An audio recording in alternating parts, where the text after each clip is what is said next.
Uma das melhores coisas na vida é a procura de sentido da própria vida. Nós somos um ser que é capaz de perguntar por que é que existe, por que é que eu existo, por que as coisas existem.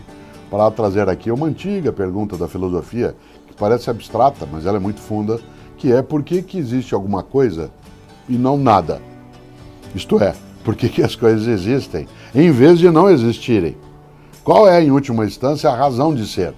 Minha, das outras pessoas, do universo, da história, da vida, do bem, do mal, do sofrimento, da saudade, do amor. Para que tudo isso? Pois bem, essa pergunta, por que é que existe alguma coisa e não nada, ela tem a sua resposta em muitas linhas. A ciência procura respondê-la, a arte procura respondê-la, a filosofia procura respondê-la, e a ciência, ela não está sozinha nem com a filosofia nem com a arte. A religião também procura responder a isso. O que é a religião? É uma das respostas possíveis a essa questão. Por que é que as coisas existem? O que é a arte, senão a busca absolutamente bela daquilo que é uma explicação para algo que parece não ter sentido, que é uma vida que exubera e depois cessa?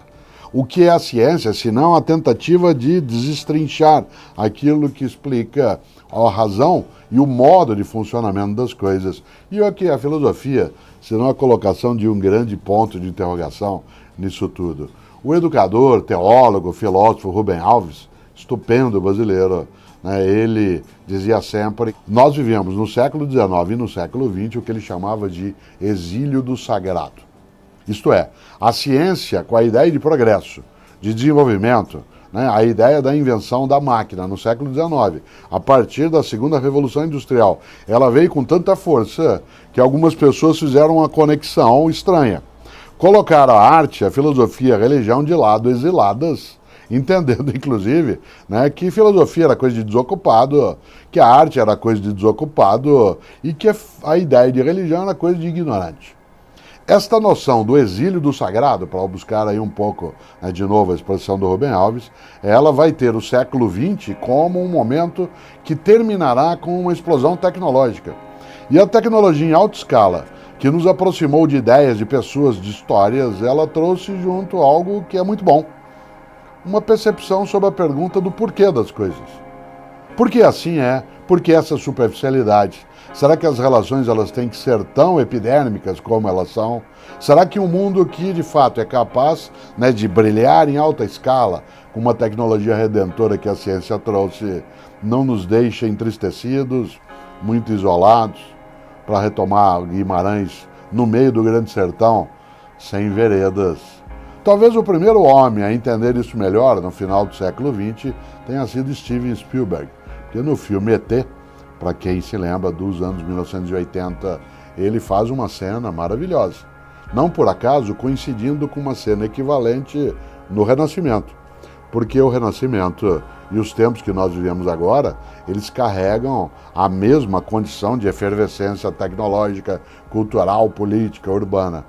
Quando Spielberg coloca no filme ET o menino e o extraterrestre encostando o dedo, é exatamente a busca de evitar esse isolamento. Quando Michelangelo faz isso no teto da Capela Sistina, ele não encosta ali o dedo, como faz no ET, mas quase. A ideia é exatamente qual é a nossa possibilidade de não ficarmos isolados e abandonados. Ora, a ciência não oferece todas essas respostas. Por isso, eu insisto sempre, né, preciso lembrar, né, a ciência e a religião não são incompatíveis, nem a filosofia, elas são concomitantes. E eu insisto muito num polo.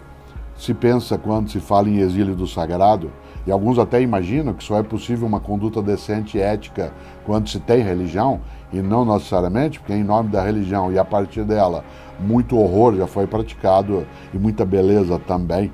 Eu insisto, religião não é coisa de gente tonta, religião é coisa de gente. É que tem gente que é tonta e gente que não é. Tem gente que é tonta na ciência, na filosofia, na política, na arte, né, na vida. Portanto, um dos modos de ser e responder é ciência, arte, filosofia e religião. Mas as perguntas continuam.